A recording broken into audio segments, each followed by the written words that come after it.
ఓం శ్రీ విఘ్నేశ్వరాయ నమః. జిఎన్ఆర్ శ్రీరామ రక్ష గృహవాస్తు YouTube channel ప్రేక్షకులందరికీ కూడా నా యొక్క నమస్కారములు. నేను మీ Nagaraju, MSc maths DEd. I'm a vastu researcher. నేను గృహవాస్తులను చూస్తూ ఉంటాను. తూర్పున రోడ్డు కలిగినటువంటి భూమిని పురుషవర్గు భూమి అని, ఉత్తరపు రోడ్డు కలిగినటువంటి భూమిని ధనవర్గు భూమి అని, అదేవిధంగా దక్షిణపు రోడ్డు కలిగినటువంటి భూమిని రుణవర్గు భూమి అని, పశ్చిమము రోడ్డు కలిగినటువంటి భూమిని కన్యావర్గు భూమి అంటారని నిన్నటి వీడియోలో చెప్పుకున్నాము. సో ఈరోజు వచ్చేసి మరి తూర్పున రోడ్డు కలిగినటువంటి భూమి పురుషవర్గు భూమి, ఇది ఏ విధంగా యోగిస్తూ ఉంటుంది, మరి వాస్తుపరంగా లేకపోతే ఏ విధమైనటువంటి దుఃఖములను కలిగిస్తుంది అనేది ఈరోజు టాపిక్లో మనం చెప్పుకుందాము. సో ఫస్ట్ వచ్చేసి మనం చెప్పుకునేటువంటి టాపిక్ను కనుక హెడ్డింగ్ పెట్టుకున్నట్లయితే పురుషవర్గు భూమి. ఇక్కడ మనకు మ్యాప్లో చూపించినట్టుగా ఇది ఒక భూమి అనుకున్నాం. ఈ యొక్క భూమికి ఇది తూర్పు, ఇది పడమర, ఇది ఉత్తరము, అండ్ ఇది మనకు దక్షిణము. మరి భూమికి తూర్పు రోడ్డు కలిగినటువంటి భూమిని పురుషవర్గు భూమి అంటారు అని చెప్పుకున్నాం. మరి ఇది ఎప్పుడు యోగిస్తుందయ్యా అని అంటే, భూమికి కానీ గృహానికి కానీ ఈ యొక్క తూర్పు రోడ్డు అనేటువంటిది చాలా పల్లముగా ఉండాలి.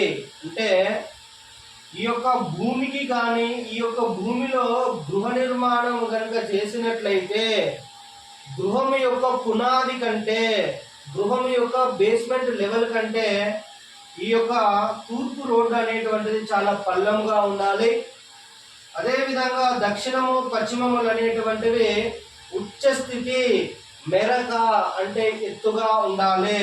ఈ దక్షిణము ఈ పశ్చిమ భాగములు అనేటువంటివి చాలా ఎత్తుగా ఉండాలి. ఈ తూర్పు ఉత్తరములు అనేటువంటివి, ఈ యొక్క రోడ్డు అనేటువంటివి ఈ భూమి కంటే, భూమిలో నిర్మాణం చేసినటువంటి గృహము కంటే ఇవి చాలా పల్లముగా ఉండాలి. అప్పుడే ఈ యొక్క భూమి అనేటువంటిది అత్యధికంగా యోగిస్తూ ఉంటుంది, సర్వ శుభాలను కలిగిస్తూ ఉంటుంది, ఆయుష్ వృద్ధిని పెంచుతూ ఉంటుంది, ఐశ్వర్య వృద్ధిని పెంచుతూ ఉంటుంది, సంతాన వృద్ధిని పెంచుతూ ఉంటుంది, అధికార హోదాలను కలిగిస్తూ ఉంటుంది, మగ సంతానాన్ని కలిగిస్తూ ఉంటుంది. ఇంట్లో సంతానం కూడాము మంచి మంచి ఉద్యోగాలలో, మంచి మంచి వ్యాపారాలలో మంచి మంచి యశస్సును సాధిస్తూ ఉంటాంటారు, మంచి గౌరవాన్ని, రెస్పెక్ట్ను పొందుతూ ఉంటాంటారు. మరి ఈ విధంగా తూర్పు రోడ్డు కలిగినటువంటి భూములలో మగవారి ఆధిపత్యం అనేటువంటిది ఎక్కువగా ఉంటుంది అని మనం చెప్పుకోవచ్చు. మరి ఈ యొక్క భూమి అనేటువంటిది వాస్తుపరంగా లేకుంటే దుఃఖములను కలిగిస్తూ ఉంటుంది. అది ఏ విధంగా అంటే, భూమి లేదా గృహానికి ఈ తూర్పు రోడ్డు అనేటువంటిది ఉన్నతి, మెరక, హైట్ అనేటువంటిది అయినప్పుడు ఈ దక్షిణ పశ్చిమ భాగాలు అనేటువంటివి ఈ యొక్క భూమి కంటే, గృహానికంటే డౌన్ అయినప్పుడు ఇది మనకు దుఃఖాలను కలిగిస్తూ ఉంటుంది. మరి దక్షిణ భాగం అనేటువంటిది డౌన్ అయినప్పుడు ఇది ఆడవారికి అనేక రకాల సమస్యలను తీసుకొస్తూ ఉంటుంది, ఆడవారికి దుఃఖాలను కలిగిస్తూ ఉంటుంది. అదేవిధంగా ఈ భూమికి ఈ యొక్క పశ్చిమ భాగం అనేటువంటిది పల్లం అంటే డౌన్ అయినట్లయితే ఇది మగవారి పైన అత్యధిక ప్రభావాన్ని చూపిస్తూ ఉంటుంది, మగవారికి అనేక కష్టాలను తీసుకొస్తూ ఉంటుంది. ఎప్పుడైతే ఈ తూర్పు భాగము, ఈ ఉత్తర భాగము ఈ భూమి కంటే ఉన్నతి, మెరక, హైట్ అనేటువంటిది అయి ఈ దక్షిణ పశ్చిమములు అనేటువంటివి డౌన్ అయినప్పుడు ఈ భూమి అనేక దుఃఖములను కలిగిస్తూ ఉంటుంది.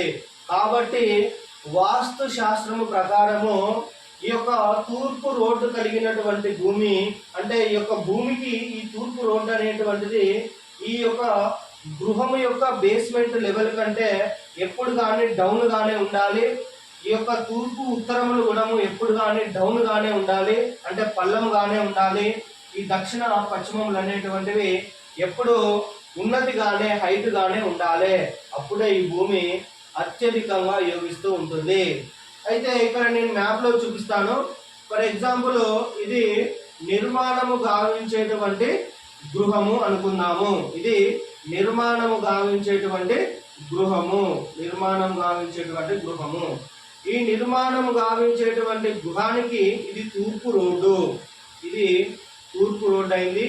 ఇది ఉత్తర దిక్కు అయింది, ఇది దక్షిణ దిక్కు అయింది, ఇది మనకు పశ్చిమ దిక్కు అనేటువంటిది అయింది.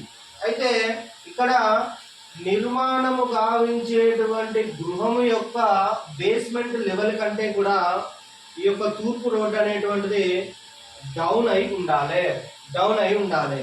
అంటే తూర్పు ఉత్తరములు ఎప్పుడు కానీ డౌన్ గానే ఉండాలి. ఈ నిర్మాణము గావించేటువంటి గృహానికి లేదా గృహ స్థలానికి ఈ యొక్క దక్షిణ భాగంలో ఉన్నటువంటి గృహము లేదా ఈ యొక్క దక్షిణ భాగంలో ఉన్నటువంటి గృహ స్థలములు అనేటువంటివి ఉన్నతిగా, మెరకగా, హైట్ గా ఉండాలి. ఇది ఒక ఇల్లు అనుకుందాం. దక్షిణ భాగంలో ఒక ఇల్లు అనుకుందాము, పశ్చిమ భాగంలో కూడా ఒక ఇల్లు అనుకున్నాము. అయితే ఈ యొక్క నిర్మాణము గావించేటువంటి ఈ యొక్క గృహం యొక్క బేస్మెంట్ లెవెల్ అనేటువంటిది ఈ పశ్చిమ దక్షిణపు గృహాల యొక్క బేస్మెంట్ లెవెల్ కంటే ఈ ఇంటి బేస్మెంట్ అనేటువంటిది లెవెల్ డౌన్ అయి ఉండాలి. అదే విధంగా ఈ యొక్క తూర్పు గృహానికి ఈ యొక్క రోడ్ అనేటువంటిది కూడా డౌన్ అయి ఉండాలి. అప్పుడే ఇది మనకు యోగిస్తూ ఉంటుంది. అయితే ఈ యొక్క నిర్మాణము గావించేటువంటి ఈ యొక్క గృహానికి దక్షిణపు ఇల్లు యొక్క పునాది కానీ పశ్చిమపు ఇల్లు యొక్క పునాది కానీ ఈ ఇంటి పునాది కంటే ఈ ఇంటి పునాదులు అనేటువంటివి హైట్ గా ఉండాలి. అప్పుడే మనకు ఇది మంచి యోగకరంగా ఉంటుంది. కానీ దక్షిణపు ఇంటి యొక్క పునాది, పశ్చిమపు ఇంటి యొక్క పునాది ఈ ఇంటి పునాదుల కంటే డౌన్ ఉండకూడదు. డౌన్ ఉంటే ఇది ఏమవుతుందంటే హైట్ అనేటువంటిది అయిపోయి ఈ దక్షిణము కూడా పశ్చిమం కూడా డౌన్ అయిపోతుంది. అప్పుడు ఇది ఆడవారికి సమస్యలను తెస్తూ ఉంటుంది, ఇది మగవారికి సమస్యలను తెస్తూ ఉంటుంది. ఇవి అంటే దక్షిణము పశ్చిమము డౌన్ అనేటువంటిది కావడం వల్ల ఆటోమేటిక్ గా తూర్పు ఉత్తరాలు అనేటువంటివి హైట్ అయిపోతాయి. కానీ వాస్తు శాస్త్రం ప్రకారము తూర్పు ఉత్తరములు ఎప్పుడు కానీ హైట్ అనేటువంటిది ఉండకూడదు. అదే వాస్తుకే విరుద్ధము, సర్వ కష్టములను తీసుకొస్తూ ఉంటుంది. కాబట్టి గృహ నిర్మాణాన్ని ఎప్పుడు కానీ మంచి వాస్తుపరంగా నిర్మించుకున్నట్లయితే ఎటువంటి సమస్యలు అనేటువంటివి ఉండవు. నేను ఇప్పటికీ ఒక 200-300 ఇంట్లకు వాస్తులు చూశాను. కానీ ఏ ఒక్క వీడియోను కూడా నేను యూట్యూబ్లో పెట్టలేదు, ఇన్స్టాగ్రామ్లో కూడా పెట్టలేదు. ఎందుకంటే నేను వ్యాపారం అనేటువంటిది చేయట్లేదు. ఇప్పుడు నేను ఒక గృహానికి వాస్తు చూడడానికి వెళ్ళినప్పుడు కంప్లీట్ నా యొక్క నాలెడ్జ్ మొత్తం, అంటే నా యొక్క చూపు మొత్తం ఆ యొక్క ఇంటి యొక్క గృహం పైనే ఉంటుంది. నేను ఈ వీడియోలు తీయాలి, ఈ యూట్యూబ్లో పెట్టాలనేటువంటి ఆలోచన అనేటువంటిది నాకు ఉండదు. ఎందుకంటే దానికి ఒక కెమెరామ్యాన్ పెట్టుకోవాలి. మరి అతనికి ఉత్తగా రాడు కదా, అటు ఉత్తగా రాడు కాబట్టి బిజినెస్ చేయాలి మరి నేను. సో నేను బిజినెస్ చేయడం కోసం వాస్తు శాస్త్రాన్ని అభ్యసించలేదు. నేను విశ్వ మానవ శ్రేయస్సు కోసమే ఈ వాస్తు శాస్త్రాన్ని అభ్యసించాను. నేను దీని మీద పట్టు సాధించాను. నేను వాస్తు చూసినటువంటి గృహాలకు చెప్పినట్టుగా చేసుకొని ఇప్పుడు అందరు కూడా చాలా హ్యాపీగా ఉంటున్నారు. నా యొక్క యూట్యూబ్ ఛానల్ని అందరు కూడా సబ్స్క్రైబ్ చేయండి, లైక్ చేయండి, షేర్ చేయండి, నన్ను ఆదరించండి, ఆశీర్వదించండి. వాస్తుకు సంబంధించినటువంటి ప్రతి ఒక్క విషయం కూడా నేను నా యొక్క వీడియోల ద్వారా మీకు తెలియజేస్తాను. ఎప్పుడు కానీ గుర్తుపెట్టుకోండి, మీరు ఒక్కటే గృహానికి కానీ గృహస్థలానికి కానీ తూర్పు ఉత్తరాలు ఈ ఈశాన్య భాగాలు అనేటువంటివి చాలా డౌన్ అయి ఉండాలి. ఈ దక్షిణ నైరుతి పశ్చిమ భాగాలు ఇవి అనేటువంటివి చాలా హైట్ అయి ఉండాలి. ఇక్కడ ఉన్నటువంటి ఆగ్నేయ భాగం, ఇక్కడ ఉన్నటువంటి వాయువ్య భాగం, ఇవి రెండు కూడా సమాన హైట్లో ఉండాలి. అప్పుడే మనకు ఈ గృహం అనేటువంటిది సంపూర్ణమైనటువంటి వాస్తుతో నిర్మితం అవుతూ ఉంటుంది. ఇంకా చాలా ఉంటాయి. కిటికీలు ఎక్కడ పెట్టుకోవాలి, దర్వాజాలు ఎక్కడ పెట్టుకోవాలి, ఇంట్లో నుంచి నీరు ఏ విధంగా బయటికి వెళ్ళాలి, అసలు ఇక సంపూర్ణమైనటువంటి వివరణ నేను ముందు ముందు వీడియోలలో మీకు తప్పనిసరిగా తెలియజేస్తూ ఉంటాను.